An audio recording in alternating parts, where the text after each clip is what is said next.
ఎప్పుడొచ్చావని కాదు బుల్లెట్ దిగిందా, ఎంత ఖర్చు పెట్టామని కూడా కాదు బుల్లెట్ దిగిందా అంటే ఖచ్చితంగా యూనివర్సల్గా దిగిన బుల్లెట్ బలగం సినిమా. బలగం సినిమాకి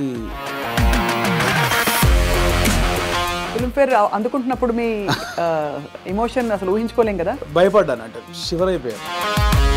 ఇట్స్ జెన్యూన్ 20 సంవత్సరాల వెయిటింగ్, దానికోసం అయిన ఖర్చు చాలా ఉంది. సో రెండిట్లో మరి ఏది ప్రిఫర్ చేస్తారు మీరు? ఏది యాక్టింగ్ అప్పుడు మీరు రాజా కదా, అనుభవించినారు తెలుస్తుంది. ఒక సినిమా తీసి అది హిట్ కొట్టినప్పుడు ఆ డైరెక్టర్ ఎందుకు అంత గడ్డాలు వేసుకుంటాడు. సో అది డైరెక్షన్ అనేది మీకు ట్రైనింగ్ లేదు, బ్యాక్గ్రౌండ్ లేదు. అంటే యూజువలీ నేను ఐఎమ్ ఫ్రమ్ థియేటర్ అని చెప్పుకుంటారు చాలా మంది. సినిమానే అండి, నేను cinema is your learning platform, అంతేనా? అండ్ నాకు ఏదైతే వచ్చిన గ్యాప్ ఉందో అదే ఇప్పుడు నా సక్సెస్కి లీడ్. ఎక్కడెక్కడి నుంచో అలా అలా అలా అలా డక్కాముక్కీలు తిన్నారు, వైభవం చూశారు, ఖాళీ టైంలో చూశారు, అన్నీ చూసుకుంటూ యువర్ హియర్ టుడే. చాలా అప్ అండ్ డౌన్ చూసాను, అప్ అండ్ డౌన్ చూసాను, చాలా చూసాను. అక్కడ మీ కళ్ళలోనే కనపడుతుంది. వేణుగాడు కాలు పెడితే లెగ్గు, వేణుగాడు కాలు పెడితే లెగ్ అని చాలా తెలిసిన వాళ్ళు కూడా సెంటిమెంట్కి భయపడే వేషాలు ఇవ్వకపోవచ్చు. 2-3 పెద్ద డైరెక్టర్తో డైరెక్ట్గా. ఆ పెద్ద డైరెక్టర్లు ఎవరో?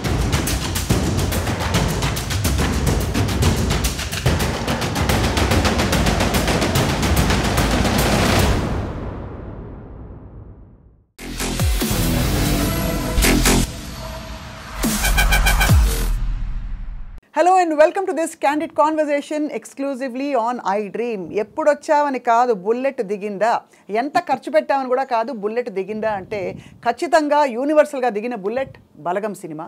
అండ్ ఈ మధ్య ఫిల్మ్ఫేర్ అవార్డ్స్ 3 ఈ సినిమాకి రావడం ఆశ్చర్యం ఏమీ కాదు. సో ఐ హ్యావ్ విత్ మీ అందరికీ సుపరిచిత నటులు and the one and only Balagam fame, Balagam director, Jabardasth fame వేణుగారు. వేణుగారు నమస్కారం. నమస్తే అండి. Very happy to see you. మిమ్మల్ని తరమి చూస్తే కూడా ఒక హ్యాపీనెస్ అవుతుంది ఇప్పుడు కూడా. థ్యాంక్ యూ అండి. నాకు కూడా ఆఫ్టర్ లాంగ్ టైం నేను మళ్ళీ ఒక ఇంటర్వ్యూకి వచ్చాను. అంటే చాలామంది అడుగుతున్నారు కానీ అండి బలగము చాలా చేశాము, మళ్ళీ నెక్స్ట్ అనౌన్స్మెంట్ తర్వాత మళ్ళీ స్టార్ట్ చేద్దామన్నాను. మధ్యలో ఫిల్మ్ఫేర్, ఆ ఫిల్మ్ఫేర్ తర్వాత ఫస్ట్ స్వప్న గారు అనగానే ఎస్ అన్నాను నేను. నాకు తెలిసిన ప్రముఖుల జాబితా చాలా పెద్దది, కంగ్రాచులేషన్స్. అండ్ వాళ్ళందరూ పెద్దవాళ్ళు. మీ సినిమాని మీరు లేనప్పుడు మెచ్చుకున్నారు. సంగీతం శ్రీనివాస్ గారు ఇటీవల చెప్పారు. అలా మీకు డైరెక్ట్గా అందిన కాంప్లిమెంట్ వేణుగారు? బోలెడండి. అంటే మళ్ళీ బలగం గురించి మాట్లాడితే ఆడియన్స్ బోర్ ఉండొచ్చేమో. సో మెనీ అంటే బలగంకి ఎస్పెషల్లీ వచ్చిన ప్రతి ప్రశంస ఇది బాగుంది, ఇది టాప్ 1, ఇది టాప్ 2 అలా లేదండి, అన్నీ టాప్ 1లోనే ఉన్నాయి. అంటే ఎవరు ఆ సినిమా గురించి మాట్లాడినా వాళ్ళ కళ్ళు, వాళ్ళ బాడీ మొత్తం ఆడుతున్నా నాకు తెలుస్తుంది. ఆ ఎగ్జైట్మెంట్ తెలిసిపోద్ది కదండి. అంటే కంగ్రాచులేషన్స్ హిట్ కొట్టావు వేరు, దాని గురించి ఎక్స్ప్లెయిన్ చేయడానికి మన మాటలు లేవని వాళ్ళ బాడీలోనే షివరింగ్ నేను చాలా చూసాను. సో బలగం సినిమాకి లెక్కలేనని ఉన్నాయి, నాకు ఇది ఒక్కటే అని చెప్పలేనని ఉన్నాయి. ఫిల్మ్ఫేర్ అందుకుంటున్నప్పుడు మీ ఎమోషన్ అసలు ఊహించుకోలేం కదా. భయపడ్డాను, అంటే షివర్ అయిపోయాను. అంటే బలగం రిలీజ్ అయిన 1.5 year తర్వాత జరిగిన ప్రోగ్రామ్కి లోపల ఏదో చిన్న షివర్ అయిపోతున్నాను. బేసికలీ ఇది నిజమా కాదా అంటే కాన్ఫిడెన్స్ అంటే డెఫినెట్లీ కొడతామని ఉంది. దానికి బిఫోర్ ప్రజెంటేషన్స్ అన్నీ చూస్తుంటే అది ఒకటే బ్యాలెన్స్ ఉంది, డెఫినెట్లీ వస్తుంది అని ఒక ఉన్నా కూడా అనౌన్స్ చేసిన తర్వాత స్టేజ్ మీదకి వెళ్ళేటప్పుడు కూడా చిన్న షివరింగ్ అయ్యి వచ్చేసినాయి. ఎందుకంటే సీరియస్గా ఒక కెరియర్ స్టార్ట్ అయిన దగ్గర నుంచి లైక్ 2000 నుంచి నేను ఇండస్ట్రీలో ఉన్నాను. యాక్టర్ని 2003-4 ఆ టైంలో అయ్యాను. అవును. అప్పటి నుంచి ఒక పెద్ద స్టేజ్ మీద ఒక అవార్డు తీసుకోవాలి, అదే యాక్టర్గా, అప్పుడు యాక్టర్నే కాబట్టి యాక్టర్గా తీసుకోవాలని ఉంది. నా ఫస్ట్ మూవీకి సంతోషం అవార్డు నాకు ఇచ్చారండి. దాని తర్వాత మళ్ళీ 20 సంవత్సరాలు పట్టింది. 2023లో జై సినిమా అనేది యాక్టర్గా కమిట్ అయ్యాను. 24లో రిలీజ్ అయింది. 24లో మళ్ళీ 2004లో సినిమా రిలీజ్ అయితే 2024లో మళ్ళీ అప్పుడు అవార్డు తీసుకున్నాను, సంతోషం అవార్డు. మళ్ళీ 20 సంవత్సరాల తర్వాత మళ్ళీ తీసుకున్నాను. సో ఆ గ్యాప్లో ఎన్నో క్యారెక్టర్లు చేసి మనకు ఈ అవార్డు ఫంక్షన్లలో తీసుకోవాలి ఎన్ని కలలుగానే ఉంటాను. నేను అందుకే ఆ రోజు స్టేజ్ మీద కూడా చెప్పేశాను, ఓపెన్గా చెప్పేశాను, ఎన్ని నిద్రలేని రాత్రులు, ఎన్ని సిగరెట్ డబ్బాలు, ఎన్ని మందు బాటిళ్ళు, ఎన్ని ఆశలు. అది ఎవరో కాదు, ఇట్స్ జెన్యూన్ 20 సంవత్సరాల వెయిటింగ్, దానికోసం అయిన ఖర్చు చాలా ఉంది. అందుకే ఆ స్టేజ్ మీద నాకు చెప్పాలనిపించింది. అది చెడు కావచ్చు, మంచి కావచ్చు, నేను ఎంత వేదన పడ్డాను అంటే నా అవార్డు కోసం కదా, ఒక సక్సెస్ ఏదో ఒకటి ప్రూవ్ చేసుకోవాలి, ఇండస్ట్రీ అంతా ఒక్కసారి నన్ను చూడాలి. దానికోసం రెగ్యులర్గా అంత ఆరోగ్యం పాడైపోయింది. అంటే అది ఆరోగ్యం పాడవడం అనరు, బట్ నా జెన్యున్ ఫీలింగ్ అది. అది ఎన్ని రాత్రులు, ఎన్ని డిస్కషన్లు, ఇవన్నీ జరిగాయి కాబట్టి అదంతా ఇంత సాలిడ్గా మళ్ళీ ఒక ఫిలింఫేర్లో ఒక ఇయర్కి బెస్ట్ డైరెక్టర్, బెస్ట్ మూవీ, అది టాప్ నాచ్ అవార్డ్స్ అవి. అందుకనే ఇప్పుడు ఇంకా మీ లీగ్ మారిపోయింది. ఇంకా వీళ్ళ వేణుగారు గుర్తుపడతారా లేదా అనుకున్నాం మీ అందరం. అదేం లేదండి, బలగం వేనే ఎప్పుడు కమెడియన్ వేనే. అంతేనా? ఇంక 20 సంవత్సరాలతో కూడా నన్ను కమెడియన్ వేన్గా చూడవచ్చు, నాకు అది ఇష్టం బాగా. కానీ మీకు చాలా స్ట్రాంగ్ ప్రెజెన్స్ అండి యాజ్ అన్ యాక్టర్, కమెడియన్ కూడా. ఆ తెర మీద కొద్దిసేపు వచ్చినా కూడా ఒక్కసారి అంటే కొంతమందికి ఆ లగ్జరీ ఉంటుంది. సో రెండిట్లో మరి ఏది ప్రిఫర్ చేస్తారు మీరు? ఏది యాక్టింగ్ అప్పుడు మీరు రాజా కదా. డెఫినెట్లీ డైరెక్టర్ అనేది ఒక చిన్న పాయింట్ ఎక్కడో తగులుద్ది కదండి. ఏ డైరెక్టర్ ఒక చిన్న పాయింట్ ఎక్కడో ఫ్రెండ్స్ చిట్చాట్లోనో లేదా నిద్రలోనో ఏదో డ్రైవింగ్ చేస్తున్నప్పుడు సంబంధం లేని టైంలో ఒక చిన్న ఫ్లాష్ అవుతుంది ఏదో, ఏ డైరెక్టర్కైనా ఏ రైటర్కైనా, ఇది బాగుందే ఇప్పుడు స్వప్న గారు ఉన్నారు నాకు పరిచయం. స్వప్న గారు నాకు పొద్దున ఇలా సరదాగా అనిపించింది, ఎలా ఉంది అంటే స్వప్న గారు ఒక రియాక్షన్ ఉంటుంది, హే భలే అని. ఆ ఒక్క చిన్న ఐడియాకి ఇంకొకటి సపోర్ట్, ఇది ఒక 10 మంది ఒక 100 మంది దగ్గరికి వెళ్ళేసరికి ఇది పాయింట్గా చేయొచ్చు. అక్కడ నుంచి పేపర్ ఒక కథ రెడీ అవుతూ ఉంటుంది. అక్కడ నుంచి ఒక ప్రొడక్షన్ దగ్గరికి వెళ్ళిన బడ్జెట్లు, గోల, ఇవన్నీ రైటింగ్, సాంగ్స్ ఇవన్నీ జరిగి స్క్రీన్ మీదకి వెళ్ళేసరికి ఒక రూపం వస్తూ ఉంటుంది. దాని తర్వాత మనకి ఎడిటింగ్లో ఒక ప్రాపర్, దాని తర్వాత ఆర్ఆర్, దాని తర్వాత మిక్సింగ్, అంటే ఎక్కడో ఒక చిన్న పాయింట్ కళ్ళ ముందు అలా రూపాంతరం చెంది. అంటే లైక్ బేబీ అండి, ఒక బేబీని కడుపులో పడ్డప్పటి నుంచి బయటకు వచ్చేదాకా తెలియదు.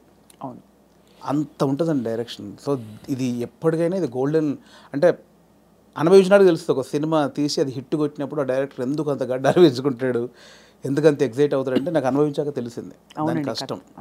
అంటే ఒక 5 years దాని వెనకాల నేను పడ్డ జర్నీ అంతా నాకు తెలుసు కాబట్టి.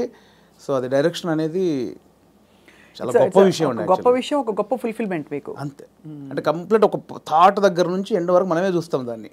అవును. అండ్ యాక్టింగ్ అనేది అది కూడా అంటే నా నెక్స్ట్ సినిమాలో ఒక మంచి సెటప్ ఉంటుంది దానికోసం, అది కూడా సూపర్ అండి. అది నేను రెండు ఏది అంటే నేను చెప్పలేను, ఇది ఫ్రెష్గా అనుభవిస్తున్నా. కానీ ఇప్పుడు మీరు ఇలా అవార్డ్ విన్నింగ్ డైరెక్టర్ అయిపోయారు కాబట్టి కొంచెం ఎక్స్క్యూజ్ మీ అన్నట్టు ఉంటానేమో అందరు మీతో. అదేం లేదు, నేను ఎప్పుడు దాన్ని నమ్మను. అలా ఎక్స్క్యూజ్ మీ అంటే నేను స్టేజ్ మీద మాటలు చెప్పనేమో. అంతేనా? అయితే ఇప్పుడు యాక్టింగ్ ఆఫర్స్ వస్తాయి, కంటిన్యూ చేస్తాయి? చాలా వస్తున్నాయి, బట్ నా రెండో సినిమా మీద అంటే ఇప్పుడు నాకు బలగం ద్వారా మీరే చూశారు, చాలా రెస్పాన్సిబిలిటీ వచ్చింది. అవును, భయం వేస్తోంది. అంటే ఇంతమంది డెఫినెట్లీ నన్ను ఆశీర్వదించిన వాళ్ళందరూ మళ్ళీ నా సినిమా చూస్తాను, వాళ్ళని సాటిస్ఫై చేయాలి అనేది బాధ్యత, భయం ఎక్కువైపోయింది నాకు ఇప్పుడు బేసిక్గా. అందుకే ఈ సినిమా వరకు నేను పెద్దగా యాక్టింగ్ వైపు వెళ్ళట్లేదు. సినిమా తర్వాత డెఫినెట్లీ మళ్ళీ అంటే చిన్న క్యారెక్టర్లు చేస్తున్నాను, close friends, 3 days character, 5 days character, lengthy క్యారెక్టర్లు అయితే చేయదలుచుకోలేదు. కానీ ఇప్పుడు ఎలాంటి కథలు చెప్పాలి మీరు అనుకుంటున్నారని మిమ్మల్ని అడిగితే ఏం చెప్తారు మీరు? మిమ్మల్ని మూవ్ చేసే కథలు ఇప్పుడే నాకు డెఫినెట్లీ మట్టి కథల మీద ఎక్కువ నాకు ఉంటుందండి. రియలిస్టిక్ థింగ్, కొంచెం ప్రాక్టికల్గా ఉన్న విషయాలను చెప్పాలనేది నాకు ఉంటుందండి ఎక్కువ. నా చిన్నప్పటి నుంచి చిన్న ఫీలింగ్ అదే. ఇంట్లో పెరిగిన వాతావరణం, మా ఫాదర్ పెరిగిన వాతావరణం, మా ఫాదర్ చిన్న కమ్యూనిజం, ఆయన చిన్న కమ్యూనిస్టు. సో తెలియకుండా అదే బ్లడ్ ఉంది నాలో. సో అందుకే అటువైపే వెళ్తుంది నాకు. కమర్షియల్ అనేది మేబీ ఫ్యూచర్లో చేస్తానేమో. ప్రజెంట్ అయితే మైండ్ అంతా నేను చిన్నప్పుడు నా జీవితంలో, నా జర్నీలో జరిగిన విషయాలు చాలా ఉన్నాయి, చాలా ప్రాక్టికల్ విషయాలు ఉన్నాయి. చాలా జనాల్ని అంటే రెగ్యులర్ కమర్షియల్ అన్నీ చేస్తున్నాం కదా, ఒకసారి చూసి బలగంలాగా ఆలోచించి అరే ఇది కదా మన చుట్టూ ఉన్నాయి కదా అని ఆలోచించే విషయాలు చాలా ఉన్నాయి నా వరకు అయితే. సో అది ఎంతవరకు చెప్పే పరిస్థితి ఉందో తెలియదు, చెప్పేంత వరకు చెప్తాను. చాలా సంతోషకరమైన విషయం ఏంటంటే వేణుగారు, ఇప్పుడు ఇక్కడ తెలంగాణ రాష్ట్రం నుంచి టాలెంట్ ఎంత బ్లాసమ్ అయ్యి ఎన్ని చక్కటి మట్టి కథలు వస్తున్నాయి, ఎంత మంచి టాలెంట్ ఉంది అసలు. చాలా ఏళ్ళు ఆల్మోస్ట్ బయటికి రాలేదు అనిపిస్తుంది. ఆమె రాంగ్? నేను తప్పుగా మాట్లాడాను, కరెక్ట్ చెప్పాను? కరెక్ట్ అండి. ఇప్పుడు బయటకు రావడం, కట్టలు తెంచుకుని ఒక్కొక్కళ్ళు అంటే ఇక్కడ ఈ గడ్డ మీద ఉండే ఆలోచన ఏంటది, ధాటి అంటారు చూడండి, ఆ కన్విక్షన్ అది చాలా గొప్పదండి. అంటే మట్టి నుంచి పుట్టిన కథలు కదా. అంతే అండి. ఇంతకుముందు ఇక్కడ ప్రాంతం వరకు ఏంటంటే కొంచెం చదువు లేక ఆకలి చౌలు ఇక్కవరకే ఉంది, బట్ అక్కడ సృజనాత్మకత కూడా ఉంది, చాలా ఉంది. అంటే ఇటువైపు ఎన్ని కథలు ఉన్నాయి, అటువైపు ఎన్ని కథలు, ఎక్కడైనా మనుషులు ఉన్న చోట చాలా కథలు ఉంటాయి. అవును. సో ఇక్కడ కథలు కూడా ఇప్పుడు వస్తున్నాయి. అందుకే ఇప్పుడు అంటే ఎట్ ప్రజెంట్ నా మూడంతా ఇక్కడే ఉందన్నమాట. నా జర్నీలో నేను చాలా కథలు చూశాను, అందులో ఒకటి బలగం. సో ఇంకా చాలా కథలు చూశాను. సో అవన్నీ చెప్పొచ్చు, దాన్నే కమర్షియల్గా చెప్పొచ్చు. ఇప్పుడైతే మరి మీ రెండో సినిమా వివరాలు అడగచ్చా? ఇంకా సూనా? సూన్ అండి, సూన్ డెఫినెట్లీ. అంటే అఫీషియల్గా నా ప్రొడక్షన్ నుంచి వచ్చినప్పుడు అడిగితే బెటర్. నో డెఫినెట్గా. కానీ అందరికీ క్యూరియాసిటీ ఏంటంటే బలగం తీసిన తర్వాత మీరు చాలా జాగ్రత్త పడాలి. ఇంకా రెండో సినిమాకి అదే స్థాయిలో మెప్పించాలి, ఇంకా ఎక్కువ మెప్పించాలి వీలైతే. మరి ఏంటి మీ ఆలోచనలు దాని మీద? ఉందండి, కథ అయిపోయింది, ఆల్మోస్ట్ కథ అయిపోయింది. ఇంకా అఫీషియల్గా అనౌన్స్ చేస్తాం త్వరలో. మళ్ళీ డెఫినెట్లీ నన్ను ఎవరైతే ప్రేమించారో, ఆశీర్వదించారో వాళ్ళని ఒప్పిస్తానని నమ్మకం అవుతుంది. నా కథ అయితే ఇప్పటివరకు అయితే ఖచ్చితంగా ఒప్పిస్తానని నమ్మకం అవుతుంది. అంతకుముందు కామెడీ యాక్టర్గా జబర్దస్త్లో మీ జర్నీ ఎలా ఉండేది వేణు గారు? అది హ్యాపీ జర్నీ అండి, చాలా హ్యాపీ జర్నీ నా లైఫ్లో. అంటే జాలీగా ఉన్న రోజులు అవి. అంటే నేను 2004లో యాక్టర్ అయిన తర్వాత 2015 వరకు గాడ్ గ్రేస్ని అసలు వెనక్కి తిరిగి చూసుకోలేదండి. అంటే నేను డైలీ 4 షూటింగ్లు 5 షూటింగ్లు. అంటే ఈరోజు హైదరాబాద్లో ఉంటే సడన్గా మీరు వేణుగారు ఎక్కడున్నారంటే ఈరోజు ఇక్కడే ఉన్నానండి ఈవినింగ్ అంటాను. రేపు ఫోన్ చేసి దుబాయ్లో ఉన్నానండి. అదేంటి నేను ఈవినింగ్ హైదరాబాద్ అన్న, అంత బిజీగా ఉన్నాను నేను. అంత బిజీగా ఉన్నా డైలీ 3-4 షూటింగ్లు, ఈవెంట్స్ అని దుబాయ్లు, యూఎస్ ఫారిన్ షెడ్యూల్స్, చాలా బిజీగా ఉండేవాడిని. ఐ థింక్ 4 నుంచి 15-16 వరకు నేను వెనక్కి తిరిగి చూసుకోలేదు. అంటే మా ఇంట్లో నెలకి ఒక వారం రోజులు తింటే హ్యాపీ, అంత బిజీగా ఉండేవాళ్ళు. పొద్దున ఎప్పుడైందో, సాయంత్రం ఎప్పుడైందో, నైట్ ఎప్పుడైందో తెలిసేది కాదు. సో 15 తర్వాత కొంచెం జబర్దస్త్ నుంచి బయటకు వచ్చి అప్పుడు ఇంకేమైనా చేసుకోవాలని ఈ బలగం ఏదైతే దానికి ప్లానింగ్లో ఉన్నప్పుడు మాత్రం కొంచెం ఒక 3-4 ఇయర్స్ బాగా స్ట్రగుల్ అయ్యాను. సో కానీ ఎలాగా అంటే మీరు చెప్పారు కదా, అంటే మీరు మట్టిలోంచి పుట్టిన కుటుంబం మీది. మరి మీరు పొట్టకోటి కోసం అయినా పనిచేయక తప్పదు. అవును. మరి ఒకవైపు ప్లానింగ్, ఇంకోవైపు యాక్టింగ్ ఆపర్చునిటీస్ వదులుకోవాలి. అప్పుడు మీకు సంఘర్షణ వచ్చిందా? అయ్యో చాలా అండి. అదే అంటే యాక్చువల్లీ నేను 2013లో జబర్దస్త్ స్టార్ట్ అయింది. అప్పుడు పీక్స్ నేను యాక్టింగ్లో, స్టేజ్ షోలని, యాక్టింగ్ అని చాలా పీక్స్. ఆ జబర్దస్త్కి వెళ్ళిన తర్వాత మేము ఎక్స్పెక్ట్ చేయలేదు. మాది స్టార్టింగ్ స్టేజ్, మాది స్టార్టింగ్ టీం, మాది ఎక్స్పెక్ట్ చేయలేదు. యాక్చువల్గా జస్ట్ ఒక 13 days, ఒక 4 రోజులు ఇవ్వండి చాలు అని తిరిగేవాళ్ళు, మా వెనకాల తిరిగేవాళ్ళు. సో ధనరాజు, మా చంద్ర అప్పుడు కొత్తవాడు, ఇంక వాడు ఇంకా రాలా అసలు. ధనరాజు నన్ను పక్కగా పట్టుకున్నారన్నమాట వాళ్ళు. అంటే మేము ఇద్దరే అంతకుముందు స్కిట్లు చేసాం, స్మోక్ టీవీ అని అవన్నీ చేసాం. సో వీళ్ళని పట్టుకోవాలని చాలా పట్టుకున్నారు. నేను కన్విన్స్ అవ్వాలా, ఎందుకంటే సినిమా నేను అప్పట్లో కొంచెం టీవీ అంటే టీవీకి వెళ్తే సినిమాకి రాలేరేమో అనేది ఉంది. ఇప్పుడు లేదు. ఇప్పుడు స్క్రీన్ అనేది ఉన్నది తప్ప big screen, small screen, phone screen లేదు. ఇప్పుడు స్క్రీన్ అంతే. అప్పుడు ఆ వేరియేషన్స్ ఉన్నాయి. సో అప్పుడు 13 రోజులు మంచి అమౌంట్ ఎక్స్పెక్ట్ చేయని అమౌంట్ ఒకటి 4 days కదా అని లైట్గా కమిట్ అయ్యాం. ఆ 4 daysలో 13 episodes మీకు తెలుసు. అది జబర్దస్త్ స్టార్టింగ్ 18 రేటింగ్. అంటే గురువారం వస్తే వెయిట్ చేసేవాళ్ళు, గురువారం కోసం ఒక టీవీ షో కోసం వెయిట్ చేసేవాళ్ళు. సో 13 days తర్వాత మళ్ళీ బతిలాడి ఇప్పుడు అనుకున్న అమౌంట్ కంటే డబ్బులు పెంచారు. సరే అని మళ్ళీ 13 చేసాం, 27 episodes చేసాం. ఆ తర్వాత ఇంకా అది జబర్దస్త్ ఎట్లా అయిపోయిందంటే తెలుగు రాష్ట్రాల్లో గురువారం వస్తే ఏంటి అనేది. ఇప్పుడు స్కిట్లు రాయడం అది కూడా ఎలా జరిగేది? అది ఉండేది. సో అప్పుడు ఏంటంటే అప్పుడు ఇంకా ఇది మీకు తెలియట్లేదండి, ఇది చాలా అద్భుతం, మీకు ఎంత అంటే అంత ఇస్తాం, మీరు కంటిన్యూ చేయండి అన్నారు. అప్పుడు నేను ఏంటంటే నాకు సినిమా అనేది, నేను సినిమా కోసం వచ్చాను, ఇది చాలా బాగుంది, చాలా డబ్బులు ఇస్తున్నారు, ఇంటింటికి గడప గడప వెళ్ళాం, రీచ్ అయ్యాం, ఇంత డబ్బులు వస్తున్నాయి, అటు షోలు, రెమ్యునరేషన్ అన్నీ వస్తున్నాయి, కానీ నాకు సంబంధించింది పోతుంది. అవును, నేను సినిమా అనుకున్నాను, దీనికోసం రాలేదు, ఇటు పోతే నా సినిమాకు దూరం అవుతాను, దీని నుంచి బయటకు వచ్చాను. అబ్బా చాలా పెద్ద ఇదండి. మామూలుగా సెటిల్ అయిపోతాం మనం, పైసలు వస్తున్నాయి కదా ఎందుకు బై నీకు అందుకని బయటికి వెళ్ళాక 1.5 year తర్వాత ఇది రైజ్ అయిపోయింది. అంటే ఇంటర్నెట్ ఫ్రీ అయిపోయి ప్రతి ఒక్కరికి సెల్ ఫోన్ చేతిలోకి వచ్చేసి ఇది వైరల్ అయిపోయింది. అప్పుడు ఏమైంది, నేను జబర్దస్త్ కొన్ని చేశాను కాబట్టి సినిమాలో కొంచెం దూరం అయిపోయా, టీవీకి వెళ్ళడం వచ్చేసింది. అవును ఇది వచ్చేసిందని నేను దాన్ని పక్కన పెట్టేసి సినిమాకి వచ్చేసరికి ఇది పక్కకు పెట్టేశారు. అరే ఇలా అయింది ఏంటి అని కసిలో మళ్ళీ ఒక 1 year చేసాం. అవును, మీరు తిరిగి వచ్చినప్పుడు అయితే వెల్కమ్గా తీసుకున్నారు మిమ్మల్ని, తీసుకున్నారు. మళ్ళీ 1 year చేసిన తర్వాత అప్పుడు ఇంకా మైండ్లో డబ్బు అని మళ్ళీ ఇటు వెళ్ళినోని మళ్ళీ ఇటు వచ్చా, ఇక్కడ మళ్ళీ డబ్బు కోసం వచ్చా, బట్ లోపల మాత్రం ఇది కాదని నన్ను వేధిస్తుంది అనమాట. మళ్ళీ బయటకు వచ్చాను. ఆ మళ్ళీ బయటకు వచ్చిన తర్వాత 2015 మిడ్లో బయటకు వచ్చామండి. అప్పటి నుంచి అరాకొర అప్పటి నుంచి స్ట్రగుల్ స్టార్ట్ అయింది. ఆ 15 మిడ్లోంచి 2020 వరకు ఆ 4 years ఇటు లేక అటు లేక ఆ 4 years బాగా స్ట్రగుల్ అయ్యాను. అది మేజర్ నా కెరియర్లోనే వెరీ బ్యాడ్ పీరియడ్. అంటే తినడానికి ఉండడం వేరు, అది వేరు, బట్ మైండ్ బిజీగా ఉండడం మెయిన్ ఇంపార్టెంట్. అవును, మైండ్ బిజీ. మనం అసలు ఎక్కడ ఎటు వెళ్తున్నాం అని ఒక తెలుస్తుంది కదా లోపల. పొద్దున 6 గంటలకు వేస్తే స్టాఫ్ వచ్చారా, పొద్దున 12 గంటల వరకు ఈ షూటింగ్, మధ్యాహ్నం ఆ షూటింగ్, దుబాయ్, ఇటు ఆస్ట్రేలియా, ఇవి అన్నిట్లో ఈ స్కిట్ల బిజీ ఉంటుంది. ఇప్పుడు మీరు ఇందాక అడిగారు స్కిట్లు, మినిమం ఒక స్కిట్ రాయడానికి 2 రోజులు పట్టేదండి. ఎవరు రాస్తారు? నేను, నా టీం మెంబర్స్, ఎవరైనా ఒక రైటర్, అంటే మనకు సింక్లో ఉన్న మెయిన్ టీమ్ లీడర్ దగ్గరనే ఉంటుందండి. ఇంప్రూవ్ అని ఉంటుందండి యూఎస్లో, అంతా ఉంటుంది. ఇది 100% ఇంప్రూవేషనే స్క్రిప్ట్ అండి, స్క్రిప్ట్ రైటింగ్ ఏ ఉండదు. సో మీకు దానికి నేపథ్యం, మీరు థియేటర్కి వెళ్ళారా? థియేటర్ ఏం లేదండి, నాకు థియేటర్ ఎక్స్పీరియన్స్ లేదు, జస్ట్ మీరు చూసి నేర్చుకునేవి. అంతే అంతే. ఎందుకంటే మనం కూర్చున్నామండి, ఇప్పుడు పాయింట్ ఎట్లా వస్తే మనం కూర్చున్నాము, లేట్ అవుతుంది, ఈ లేట్ అయిన గ్యాప్లో ఏం చేద్దాం అని ఒక థాట్, ఏం చేయొచ్చు అని కూర్చొని మాట్లాడుకోవడం. అలా మాట్లాడుకుంటే ఏదో జోకులు వస్తూ ఉంటాయి. ఓ బంచ్ ఆఫ్ జోక్స్ వచ్చాక అసలు దీనికి ఏంటి కంటెంట్ ఏంటి, కథ ఏంటి, ఓ ఇలా వచ్చాడు, ఓ మిడ్లో గొడవ జరిగింది, లాస్ట్లో ఆ గొడవ పడి సారీ చెప్పాడు, ఓ స్టార్ట్, ఓ మిడ్, ఎండ్, ఏం చేయొచ్చు దీనికి, అలా కూర్చి స్కిట్ రాయడమే. అలా టీం అంతా రాయడం, ఆలోచన ఎక్కడ పాయింట్ వస్తుంటుంది. అది టైమింగ్ ఎడిటింగ్లో అసలు, అంటే మా టైంలో అయితే ఎడిటింగ్ సెన్స్ లేకుండానే దింపేసేవాళ్ళం అండి. దింపేసారు. ఇప్పుడు ఎలా ఉందో నాకు తెలియదు.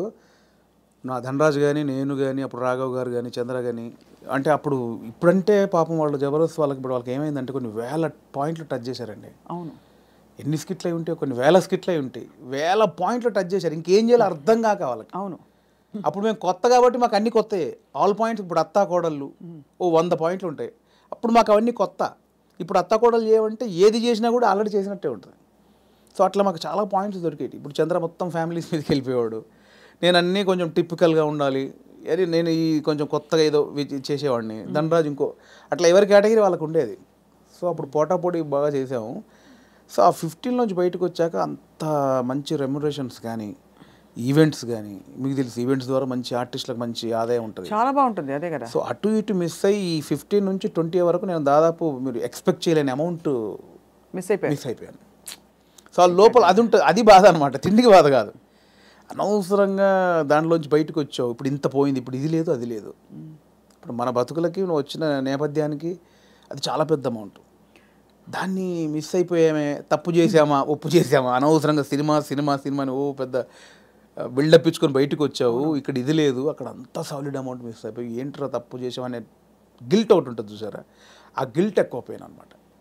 అవును, లక్షల సంపాదన వదులుకోవడం అంటే ఈజీ విషయం కాదు. అండ్ ఇప్పుడు పొద్దున్న లేవగానే ఇంకొకటి అండి, ఒక బిజీ మీరు ఉన్నారు స్వప్న గారు అంటే, మీరు ఇంకా మిమ్మల్ని కట్టేసినా కూడా మీరు ఆగలేరు, ఎందుకంటే మనకి అంత ఉంది, అంత పని చేసేవాళ్ళు పొద్దున్న లేవగానే మనం ఏం పని లేదంటే ఎలా ఉంటుంది. అదే బిగ్గెస్ట్ కామెడీ స్కిట్లా ఉంటుంది. అంతే, అది దానంత నరకం ఉండదు. పొద్దున్న లేవగానే ఆ స్కిట్, షూటింగ్, అట్ట ఇట్ట మైండ్ అలా పెట్టే మైండ్కి ఏమీ లేదంటే అది దానంత నరకం ఇంకోటి ఉండదు. అలా ఒక 3 సంవత్సరాలు ఫేస్ చేసిన తర్వాత ఆ ఫ్రస్ట్రేషన్లోంచి వచ్చిన ఐడియానే బలగం. అంటే ఇన్ని రాసాము, నేను చాలా సినిమాలకు, అంటే చాలా సినిమాలు కాదండి, నా ఫ్రెండ్స్ డైరెక్ట్ చేస్తా ఉంటే వాళ్ళకు నేను సబ్జెక్ట్లో కూర్చునేవాడిని, కామెడీ ట్రాక్స్ రాసి ఇచ్చేవాడిని. అండ్ సినిమాలో మేము కామెడీ సినిమా షూటింగ్ చేస్తూ ఉంటే ఏదైనా మనం ఇంప్రూవ్ చేసిన పంచ్ ఉంటుంది, అది స్క్రీన్లో చూస్తే పేలింది అంటే నాకు ఆలోచించే ఉంది. ఇప్పుడు స్కిట్లు నేను ఆల్మోస్ట్ ఒక 100 స్కిట్లు రాసా, వర్కౌట్ అయినా చాలా, అంటే నా ఆలోచన నుంచి పుట్టినాయి కదా. సో నాకు నేను ఎందుకు చేసుకోకూడదు, అంటే ఇప్పుడు ఒక అవకాశం ఒకరు ఇస్తారు, డెఫినెట్లీ అందరు ఇస్తేనే ఇక్కడ దాకా వచ్చాను. బట్ ఇప్పుడు ఇంత మనకు ఒక నాలెడ్జ్ వచ్చిన తర్వాత కూడా వెయిట్ చేయడం ఎందుకు అనేది ఆ 3 సంవత్సరాలు వచ్చిన ఇది. అక్కడ సరే నేనే హీరోగా చేసుకుందాం, నేనే రాసుకుందాం, నాకు ఒక కథ రాసుకుందాం, నన్నే ఇలా ప్రజెంట్ చేసుకుంటే దాన్ని చూసి వేషాలు వస్తాయి మళ్ళీ అనే దాంట్లో నేనే ఒక పాయింట్ అనుకుందామని స్టార్ట్ చేసిన జర్నీ. ఒక 3-4 పాయింట్లు అనుకొని అవన్నీ రెగ్యులర్గా ఉన్నాయి. ఇలా అయితే నన్ను ఎందుకు చూస్తారు, చాలామంది అలా వస్తున్నారు కదా. నన్ను చూడాలంటే మళ్ళీ నేను కొంచెం బ్యాక్వర్డ్ అయి ఉన్నాను, ఇప్పుడు నన్ను కొత్తగా చూడాలి, కంప్లీట్ ఆపోజిట్గా చూడాలి, అది ఏం చేయొచ్చు, చాలా సాహసోపేతమైన అది. అలా ఏం చేయొచ్చు అన్న పుట్టినప్పుడు థాటే ఒక చావులో ఎలా ఉంటుంది అంటే, నేను మా నాన్న జరిగిపోయినప్పుడు ఉన్న సిచ్యువేషన్స్ అన్నీ ఫనీగా చూసాను. ముందు ఎమోషన్ కాదు, అది ముందు ఫనీగా చూశాను. అంటే ఇప్పుడు తెలంగాణలో ఏంటంటే చేదునూరు అని ఉంటుంది, అంటే చుట్టం చూపు వాడు వచ్చినప్పుడు వాళ్ళని ఓదార్చిన తర్వాత చేదునూరు అనేది ఉంటుంది. అంటే ఇంత మందు తీసుకొచ్చి, ఇంత చికెన్ మటన్ తీసుకొచ్చి నా వంతుగా నీకు ఒక భరోసా ఇచ్చి, నీ బాధని తొలగించి ఈ వచ్చిన వాళ్ళు ఇస్తారు. అంటే ఆచారం ఏంటంటే అండి, ఇప్పుడు నేనున్నాను, నాకు ఒక మా ఇంట్లో ఎవరో చేదు జరిగింది. ఎవరో చనిపోయారు, చేదు జరిగింది. మా బావను, మా మామయ్యను, బావ మరుదు ఎవడు వాడు వచ్చి నన్ను ఓదార్చి సరే బావ జరిగిపోయిందని ఈ బాధను దూరం చేయాలి. నాకు ఏదైతే ఆ మిస్సింగ్ ఫీల్ ఉందో దాన్ని దూరం చేయగలని ఏం చేయాలి? ఇంత మందో బిందో తీసుకొచ్చి కాసేపు 2 గంటలు సపోర్ట్ ఉండి కడుపు నిండా తినబెట్టి ఏం కాదులే నేను ఉన్నానులే అని ఆ సపోర్ట్ ఇచ్చే వెళ్ళే విధానం అనమాట అది. కరెక్ట్. అవును. సో అదొక ఆచారంగా వచ్చింది, చేదు నోరు అంటాం. ఇప్పుడు పెద్ద ఫ్యామిలీ అనుకోండి, ఇప్పుడు ఇప్పుడు ఇప్పుడు ఇప్పుడు బాంబేలో ఉంటారు ఒకరు బావంట ఆయన, అక్కడ 10 మంది చుట్టాలు ఉన్నారు, ఇక్కడ చనిపోయింది కంపల్సరీ రావాలి, వస్తారు, ఈ ప్రక్రియ కూడా చేయాలి. ఇప్పుడు 10 మంది 10 రోజులు ఉండలేరుగా, 2 రోజులు చేసి వెళ్ళిపోవాలి. అవును. సో 10 మందిది వీడు తాగాలి, నేను తాగాలి, తినాలి. తాగాల్సిందేనా అంటే బాంబే నుంచి వచ్చాడండి పాపం, అంతే కదా, మా బావకి ఇలా జరిగిందని ఏదో ఆయన తృప్తిగా చేసే, నేను ఒక ముక్కనాన్ని తినకపోతే ఆడేమనుకుంటాడు, ఫీల్ అవుతాడు కాబట్టి చేయాలి, కంపల్సరీ. సో ఈ ప్రాసెస్ మా నాన్న జరిగింది అనమాట. మాది పెద్ద కుటుంబం, మా అమ్మకి నేను 9వ వాడిని, మా పెదనాన్నలు 6, మా మేనత్తలు 3. ఆహా. సో మా ప్రతి పెదనాన్నకి ఫ్యామిలీ మినిమం 10 మంది, 7 మంది, 8 మంది, వాళ్ళందరూ వచ్చి ఒక 200 మంది మా కజిన్స్ ఉంటారు, అన్నయ్యలు, వదినలు, వాళ్ళ పిల్లలు అందరూ వచ్చేసి ఏమైపోయిందంటే ఆ 11 రోజులు మా నాన్నది చనిపోయిన నెక్స్ట్ డే నుంచి మార్నింగ్ ఒక సెటప్, 11 o'clock ఒక సెటప్, 1 o'clock తప్పదు. దీనిలో ఏం జరుగుద్ది? ఇప్పుడు నేనున్నాను, మీరు వచ్చారు, రాగానే సరే బావ ఇలా జరిగిందంటే సరే కూర్చో తాగదు అంటే కాదు కదా, మీరు అడుగుతారు ఎలా జరిగింది బావ ఏంటి అంటే నేను చెప్పాలి, నేను ఇలా ఉన్నట్టు నాన్న చూస్తూ అని ఏడవాలి. ఓకే అయిపోయింది. ఇప్పుడు 12 o'clock ఇంకోటి వచ్చాడు, వాడికి కూడా సేమ్ ఏడవాలిగా.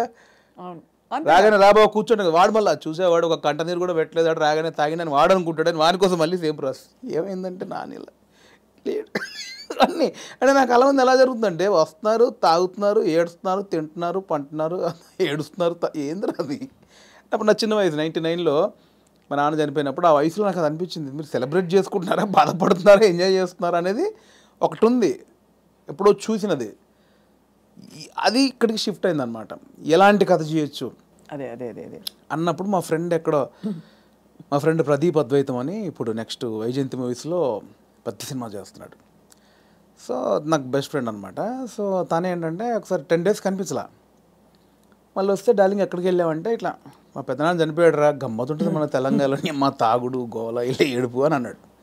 అది స్ట్రైక్ ఏదో బాగుంది కదా అని ఒకసారి రివెండ్కి వెళ్తే మా నాన్నది ఇంత జరిగింది కదా ఫన్ ఇక్కడ, ఇది కదా మనం ఆపోజిట్గా చెప్దాం అనుకున్నాం. అక్కంచెలు మొదలైన కథ. సో అప్పుడు ఒక 4 సీన్లు రాసుకొని ఫ్రెండ్స్కి చెప్తే వాళ్ళు హిలీరియస్గా నవ్వి దానికి ఇంకో 4 సీన్లు వేసి.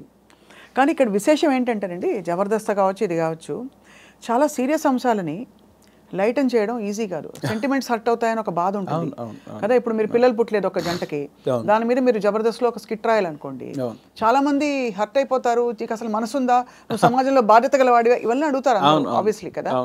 అలాంటిదే చావు కూడా చాలా పర్సనల్, చాలా ఇది. కానీ ఇందులో మీరు ఒక విధమైన హ్యూమరు, లైఫ్లోని చాలా సటిల్గా జరిగిపోయే ఇవన్నీ తీసుకొచ్చారు చూడండి. అది దాన్ని కూడా మన పెద్దవాళ్ళు చెప్పిన నిదర్శనాలు అండి నిజంగా. అంటే ప్రతి విషయంలో మీకు సీరియస్నెస్ ఉంటుంది, కామెడీ ఉంటుంది. ప్రతి ఇన్సిడెంట్లో మీరు కామెడీ, ఇప్పుడు ఇది సీరియస్ అనుకోండి ఒక చావు అనేది, ఎగ్జాక్ట్ లేకపోతే ఒక కామెడీదే తీసుకుందాం, కానీ దానిలో కూడా సీరియస్ ఉంటుంది. ఇది చావు అనేది సీరియస్ అనుకోండి, దానిలో మనం కామెడీ చెప్పాను నేను, కానీ ప్రాపర్గా ఒక కామెడీ ఎపిసోడ్ ఉందనుకోండి, దాంట్లో సీరియస్ కూడా ఉంటుంది. మనం చూసే దృష్టికోణమే. నాకు ఒకసారి ఏమైందంటే అవునన్నా కాదన్నా అనే సినిమాకి మేము ట్రిప్కి వెళ్ళామన్నమాట. సో తేజ గారు, ఉదయ్ కిరణ్ గారు, సుమన్ శెట్టి, నేను, ధర్మవరం సుబ్రహ్మణ్యం గారు. ఆయన ఒక చోట ఒక మాట అన్నాడండి ఒక ఇంటర్వ్యూలో. ప్రెస్ వాళ్ళు అడిగారు, అదండి అందులో కొంచెం బూత్ ఉందండి, శృంగారం ఎక్కువ ఉందండి అంటే, ఆయన ఒక మాట, ఏ సందర్భమో నాకు తెలియదు, ఒక మాట నన్ను పడిపోయింది. ఏమైనా ఇప్పుడు ఎయిడ్స్ మీద సినిమా చూస్తున్నప్పుడు, ఎయిడ్స్ మీద అవగాహన కల్పించడానికి ఒక సినిమా చేస్తున్నప్పుడు ముందు శృంగారం చూపించాలి. వాడు ఎలా అడిక్ట్ అయ్యాడు శృంగారానికి, కొంచెం బ్యాడ్ రూట్ ఎలా పట్టాడంటే అవన్నీ చూపించాలి. కొంచెం ఆ రొమాంటిక్ అప్పీల్ చూపించినప్పుడే ఇది చెప్తావు, అది చూపించకుండా ఇది చెప్తే ఎవడు చూడ్డాయి అన్నాడు. కరెక్ట్, అంతే, అది నిజమే. మీకు అర్థమైంది? నాకు అందులో ఏదో దొరికింది నాకు. అంటే మనకు మంచి చెప్పినప్పుడు దానిలో చెడు కారణమైంది ముందు చెప్పినప్పుడే, ఇది చెడు, దీనివల్ల ఇది జరుగుతుందని చెప్తాం కదా. అవును, ఆ మంచిని పట్టుకుంటే సరిపోతుంది, పట్టుకోవాలి. అదే దానికోసం ఇవన్నీ తప్పదు, మేకప్లు చేయడం తప్పదు. పలకం కూడా అంత, నేను రాగానే కుటుంబాలు కలుస్తాయంటే ఎవరు చూడరు. కుటుంబం కలవాలి అంటే సోది అనుకుంటారు. దానిలోనే మనం ఏం చేయొచ్చు, ఎలా చెప్పొచ్చు అనేది. కానీ ఎంత సూక్ష్మమైన ప్రయాణం మీలో జరిగిపోయింది చూడండి. మీ ఎదుగుదల ద్వారా ఎన్ని విషయాలు మీరు గ్రహించుకున్నారు. మీకు ట్రైనింగ్ లేదు, బ్యాక్గ్రౌండ్ లేదు. అంటే యూజువలీ నేను ఐఎమ్ ఫ్రమ్ థియేటర్ అని చెప్పుకుంటారు చాలామంది. మీకు సినిమానే అండి, నేను థియేటర్ సినిమా షూటింగ్లో చేసినప్పుడు cinema is your learning platform, అంతేనా? అండ్ నాకు ఏదైతే వచ్చిన గ్యాప్ ఉందో అదే ఇప్పుడు నా సక్సెస్కి లీడ్. అది అయితే మీ పైసలన్నీ మాకు ఇస్తారా? లేవు, ఎక్కడి ఆ 3 సంవత్సరాలు ఎలా బతికాను అనుకుంటారు?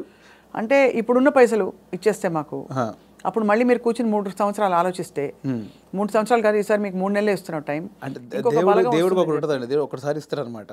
అస్తమానం అదే అంటే ఇవ్వడు, ఉన్నే లాక్కని బయలుదేరి అంటాడు. ఒకటేసారి ఇచ్చాడు, ఇక దాన్ని జాగ్రత్త పడాలి. మళ్ళీ 3 సంవత్సరాల గ్యాప్ ఉంటే రాదు ఇప్పుడు, అంతే కదా, రానివ్వరు కూడా. ఇప్పుడు ఇంకా మీరు ఇంకా మిమ్మల్ని తీసుకెళ్ళి జీవితం పెట్టేసాను అక్కడ ఫిల్మ్ ఫేర్. అంటే మీరు ఎంత కోల్పోయి you got the lady home. అంతే కదా, అందుకే నేను లేడీ అంటే తెలుసు కదా, చాలా తెలుసు, చాలా మందికి తెలుసు. సరే, బ్లాక్ లేడీని తీసుకొచ్చుకున్నారు. అదే ఆ మెట్లు ఎక్కుతున్నప్పుడు కానీ, అది చేతిలో ఉన్నప్పుడు కానీ, నేను అంటే చాలా ఇంటర్వ్యూలో మాట్లాడే మనకు భయం అయ్యేది బేసికల్గా స్టేజ్ మీదకి వెళ్ళి మాట్లాడాలంటే. కానీ ఆ రోజు ఎందుకో చిన్న లోపల షివర్ అయిపోతూ, నమ్మలేని విషయం కదండి. ఎవరికి అంకితం ఇచ్చారు, ఏమైనా చెప్పారు అట్లాంటివన్నా? అంకితం లేదండి, అంటే ఇది అంకితం ఇవ్వాలంటే తెలుగు ప్రేక్షకులు ఇవ్వచ్చు, అది అంతే, తెలుగు ప్రేక్షకులకు ఇవ్వచ్చు, అండ్ నా వైఫ్కి ఇవ్వచ్చు. ఎప్పుడు పెళ్ళైంది వేణుగారు మీకు? నాకు 2009, అంటే బిఫోర్ జబర్దస్త్. బిఫోర్ జబర్దస్త్. మీ పెళ్ళైన తర్వాత మీ లైఫ్ జబర్దస్త్గా మారింది, అంతేనా? ఇందులో 2 అర్థాలు ఉన్నాయి. అందరికీ రకరకాలుగా మారింది. మేడం గారు పాప నన్ను చూసి తిట్టుకుంటారేమో. మేడం గారికి కంగ్రాచులేషన్స్ చెప్తున్నాను. మీ వైఫ్ పేరండి? శ్రీలత. శ్రీలత గారికి కంగ్రాచులేషన్స్, మీ వారు సాధించి ఛేదించి చూపించారు. అది డెఫినెట్లీ నా వైఫ్ సపోర్ట్ 101% ఉందండి. ఈ 5 years జర్నీలో నేను ఏది పట్టించుకోలేదు బేసిక్గా. అవునా? ఏది పట్టించుకోలేదు ఇన్ సెన్స్, అంటే డబ్బు ఉండగానే అన్ని కాదు. ఇది ఒక్కటి కట్ చేసి మేము thumbnail పెడితే ఏముంటుంది? మా వైఫ్ నన్ను ఈ 5 ఏళ్లలో అస్సలు పట్టించుకోలేదు. మీరు ఏదైనా పెట్టొచ్చండి, నేను అడిగింది మీరు పెట్టరు, నేను వద్దన్నది మీరు ఆపరు. జోక్ నాకు అంటే మిమ్మల్ని చూస్తే మా అందరికీ జబర్దస్త్ స్ఫూర్తి వచ్చేస్తుంది అనమాట. నా వైఫ్ సపోర్ట్ 100% ఉందండి. తను నాకు ఎక్కువ బర్డెన్ ఇవ్వలేదు, పిల్లల విషయంలో కానీ ఫ్యామిలీ విషయంలో కానీ. నన్ను అర్థం చేసుకుంది పాపం.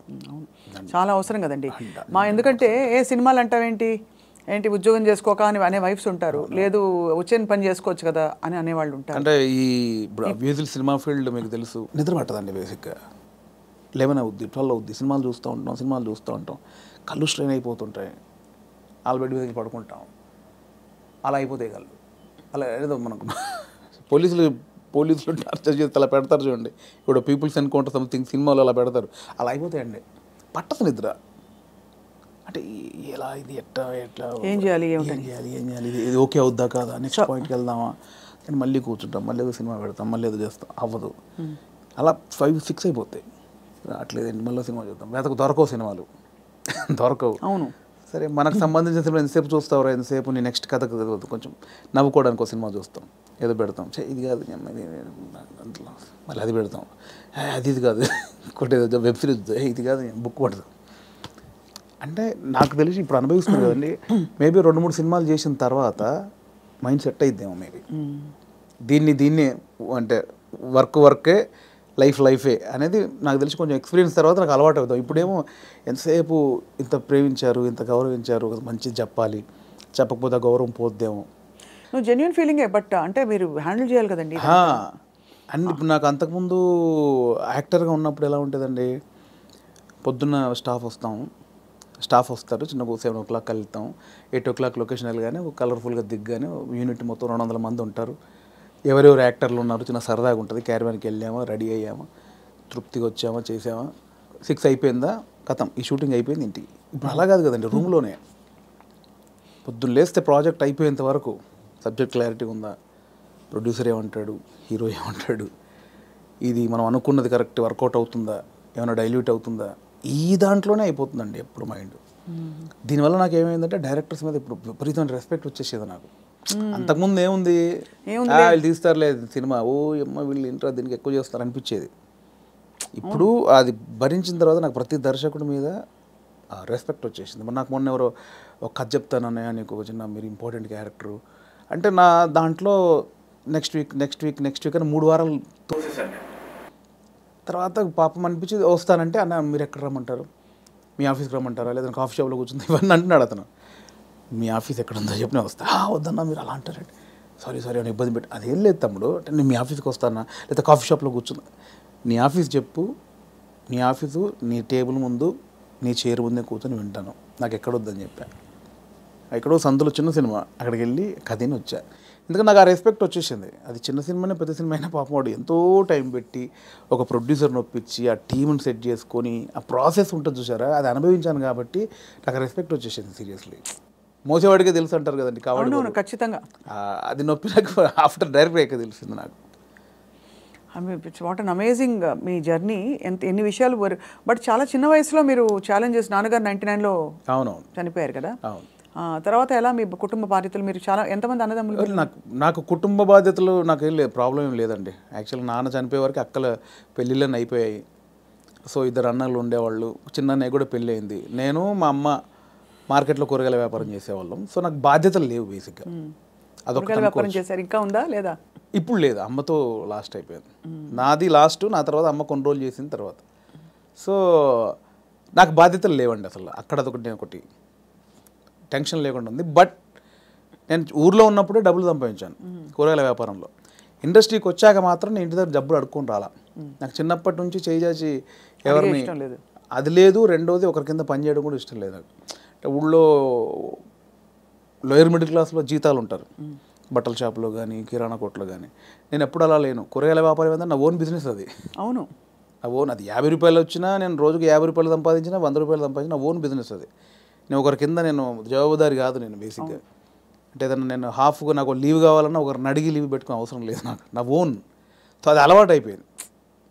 సో అక్కడి నుంచి ఆ డబ్బులు సంపాదించే ఇది వచ్చింది కాబట్టి హైదరాబాద్కి వచ్చాక ఇక్కడ స్టార్టింగ్ స్ట్రగుల్ పీరియడ్లో మనకు మెయింటెనెన్స్కి చాలా ప్రాబ్లమ్స్ ఉంటాయి. నేను ఇంటి దగ్గర అడుక్కోవడానికి నాకు మొహమాట అనమాట. మనమే సంపాదించాం, మనం అడిగేది ఏంటి అని. సో అడగకుండా ఉండడం కోసం అప్పుడప్పుడు ఊర్లోకి వెళ్ళి ఒక 10 రోజులు కూరగాయలు అమ్ముకొని 1000 రూపాయలు సంపాదించుకొని ఆ 1000 రూపాయలతో జాగ్రత్తగా ఒక 2-3 నెలలు ఉండి అక్కడ ఇక్కడ చాలా పడ్డానులేండి. చాలా ఇంటర్వ్యూలో చెప్పాము, చాలా స్ట్రగుల్స్ పడ్డాము స్టార్టింగ్లో. కాకపోతే ఆ ఊర్లో కూరగాయల వ్యాపారం, అక్కడ అనుభవం, ఆ 10 మందిలో తిరగడం. అప్పుడే నేను మార్షల్ ఆర్ట్స్ చేశాను. నేను స్టేట్ లెవెల్ 2 టైమ్ ఛాంపియన్.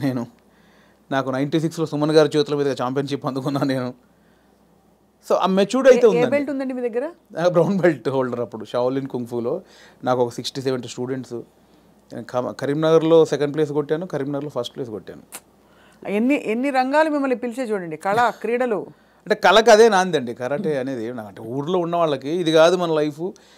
ఇట్లా నా ఫ్రెండ్స్ లాగా ఇక్కడే పవర్ లూమ్స్ నడుపుకుంటూ కూరగాయలు అమ్ముకుంటూ ఇలా కాదు, ఏదో ఉంది అని.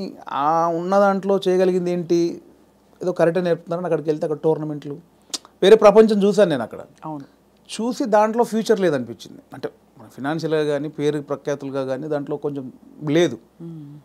నెక్స్ట్ ఏంటి, అక్కడ ఉన్నప్పుడు మన కూరగాయల మార్కెట్లో ఉన్నప్పుడు నేను మాట్లాడే మాటలు విని, నేను వేసే జోకులు కానీ పంచులు కానీ విని అందరు నన్ను బాబు మోహన్ బామ్మర్ది అనేవాళ్ళు. సో అక్కడ చాలామంది సినిమా యాక్టర్ తెలియకుండా ఒకటి నాటు పడిపోయింది. స్కూల్లో మనం మాటలకి, అంటే నేను కామెడీ చేస్తాను వాళ్ళకి తెలుసు, నాకు తెలియదు అది కామెడీని. మీరేంటి డైలాగులు స్కిట్లు చూసి చేసేవారే, సీన్స్ చూసి చేసేవారా? అలా కాదండి, అలా కాదు. స్కిట్లు ఎట్లా అసలు ఫస్ట్ స్కిట్ ఎప్పుడే సార్ చెప్పండి మీరు? అఫీషియల్ స్కిట్ అంటే official skit either on stage or on TV. Official skit 90 అంటే స్కూల్లోనే. స్కూల్ కాదండి, స్కూల్లో అసలు చాలా సిగ్గు నాకు. ఓ, అంటే బ్యాక్ బెంచ్ అనమాట.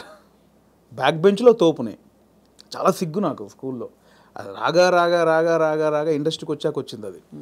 స్కూల్లో చాలా సిగ్గండి. స్కూల్లో యాక్టివ్గా ఉండి పాటలు పాడి అదేం లేదు. ఆ టైప్ కాదు. బ్యాక్ బెంచ్లో మనం కూర్చున్నామంటే ఒరిజినల్ స్టేజ్ ముందు ఎంతమంది ఉంటారో దానికి డబుల్ ఉంటారు. అక్కడ సూపర్ స్టార్ని. కానీ చిన్న మైక్ అంటే శివరు, ఆ భయాలు నాకు ఇండస్ట్రీకి వచ్చాక పోయింది అది. సో అలా అయితే ఆ లెక్కన ఫస్ట్ స్కిట్ ఎప్పుడు వేశారు?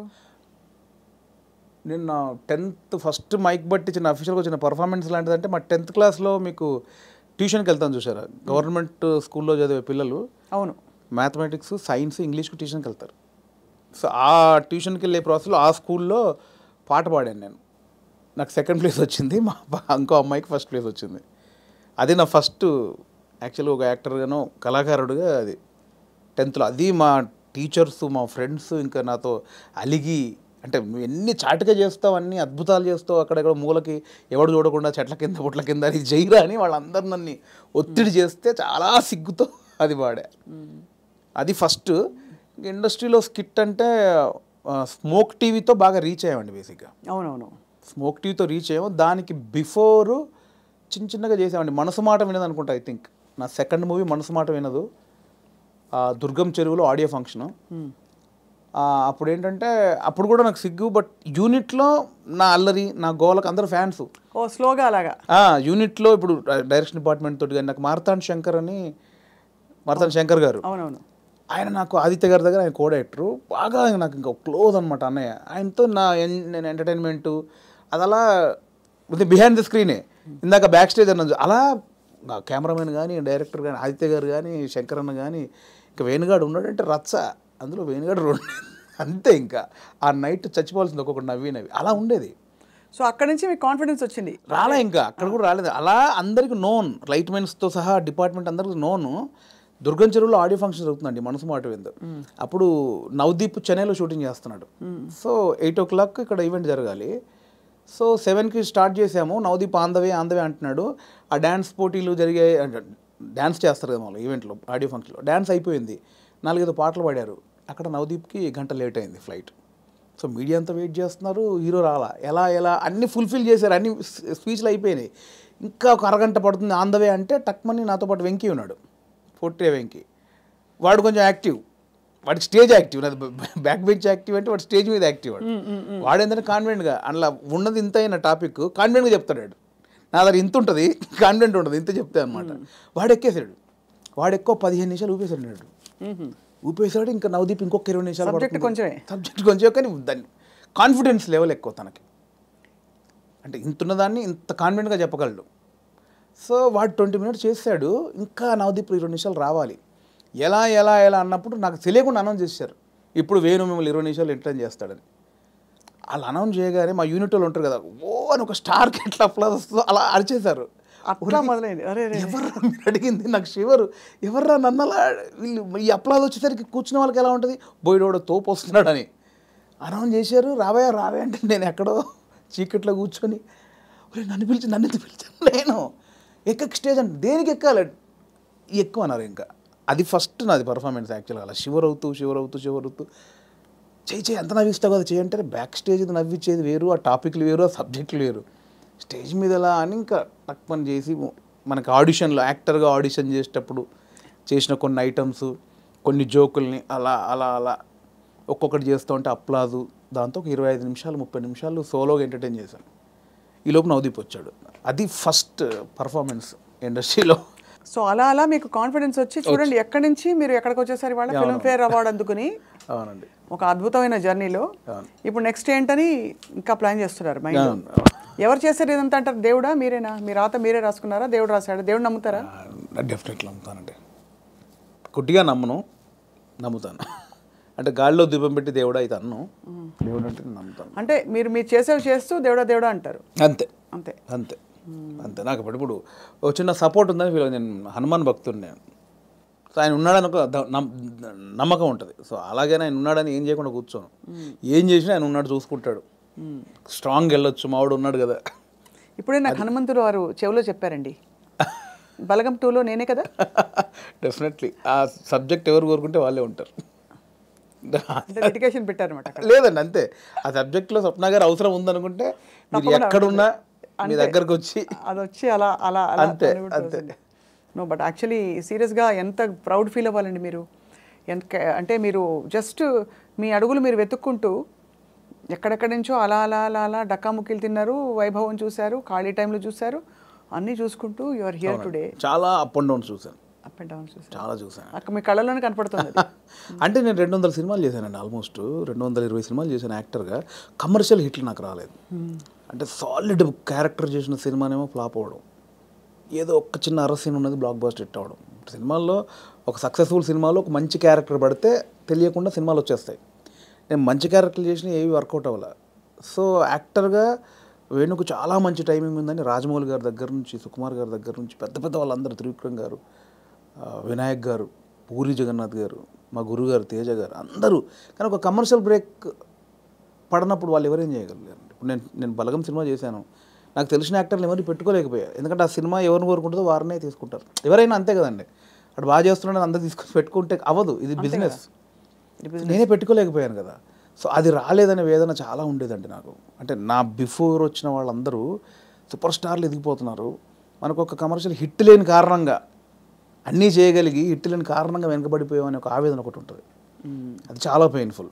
ఆ మధ్యలో వేణుగాడు లెగ్గు అని ఒక ఆ టైంలో అంటే చాలా సినిమాలు మంచి క్యారెక్టర్లు పోయేసరికి తెలియకుండా ఎవడో అని వేణుగాడు కాలు పెడితే లెగ్గు, వేణుగాడు కాలు పెడితే లెగ్ అని చాలా తెలిసిన వాళ్ళు కూడా సెంటిమెంట్కి భయపడి వేషాలు ఇవ్వకపోవడం, దేవా చూసారా, ఇలా చాలా పెయిన్ఫుల్ జర్నీలు జరిగాయి. దారుణం అండి అసలు మాట అంటాం. బాధేస్తుంది కదా, డబ్బులు చాలా పెద్ద 2-3 పెద్ద డైరెక్టర్తో డైరెక్ట్గా కొంచెం విభేదించాను కూడా, అట్లా చాలా జరిగాయి. సో నేను కాదు కదా, ఇప్పుడు మొన్న ఇప్పుడు టిల్లు అంటారు నన్ను, నేను నిలబడ్డాను కదా, అంతే కదా, నా ట్రాక్ తప్పు చేయలేదు కదా, ఇంకోటి నాకు ఎందుకు వేస్తారు అట్లా. అదొక చాలా పెయిన్ఫుల్ ఉండేది. ఆ పెద్ద డైరెక్టర్లు ఎవరో అందరూ సహకరించిన వాళ్ళు అందరి నిమిత్తం మాత్రమే అండి. నేను ఇక్కడ దాకా వచ్చిన తర్వాత నేను ఎవరిని అంటే ఇప్పుడు అర్థమవుతుంది మీకు దేని వెనకాల ఏ రీజన్ ఉందని ఇప్పుడు అర్థం చేస్తారు. మీరు డైరెక్టర్ అయ్యారు కాబట్టి. నేను చెప్పాను కదా, ఇప్పుడు నా సినిమాకి నా చిత్రం శ్రీను దగ్గర నేను 1.5 year టచ్ బాయ్గా పనిచేశాను, చాలామందికి తెలుసు. అతనికి నేను వేషం ఇవ్వలేకపోయాను. ఇప్పుడు మా తాగబోతు రమేష్ ఇప్పుడు నాతో మాట్లాడడానికి ఇప్పటికి కోపమానికి రచ్చరవి క్యారెక్టర్ నేను చేయలేనా అని ఇప్పటికీ నా మీద కోపం 100 సార్లు తిట్టుంటాడు. నేనంటే ఇప్పుడు నన్ను గొంతు పిసికి చంపేస్తాను వాడు, రచ్చరవి క్యారెక్టర్ నేను చేయలేనా, నాకు తెలంగాణ రాదా అని. కానీ నాకు అదే డైరెక్టర్గా నాకు ఆ క్యారెక్టర్లో రవే కనిపించాడు, రమేష్ కనిపించలే. ఇక్కడ టాలెంట్ బేరీజ్ వేయడం కాదు, నాకు వాడైతే సెట్ అవుతాను అనిపిస్తోంది. అట్లా నా దగ్గర ఎంతున్నా కూడా పెద్ద డైరెక్టర్లు అందరూ నాకు వేషం ఇవ్వలేదంటే ఆ సినిమాకు వాళ్ళకి 100 బాధలు ఉంటే నాకు ఇప్పుడు తెలిసి వచ్చింది. అంతకుముందు తిట్టుకొని ఉన్నాను, బట్ ఇప్పుడు నాకు తెలిసి వచ్చింది ఏ సినిమాకి ఆ సినిమా బాధలు ఉంటాయి. సో అంతకుముందు తిట్టుకున్న దర్శకులందరికీ నేను మనస్ఫూర్తిగా సారీ చెప్పుకున్నా ఎప్పుడో, ఇప్పుడు అంతే ఇందువల్ల మీరు మాకు ఇవ్వలేదా అని. ఎందుకంటే ఇప్పుడు నాకు తెలుస్తుంది కదండి, ఇప్పుడు నన్ను వచ్చి నాకు ఎందుకు రమేష్ నేను సమాధానం చెప్పలేకపోతున్నాను ఇప్పుడు, అంతేగా, అంతే తెలిసి వచ్చింది. మీరు అన్నది కరెక్ట్, మీకు తెలిసి వచ్చిందంటే అర్థమైంది ఇప్పుడు. సో బట్ డెఫినెట్గా మీరు ఐ థింక్ మీరు మంచి సినిమాలు మంచి కథలు చెప్తారని అందరికీ కాన్ఫిడెన్స్ వచ్చేసింది.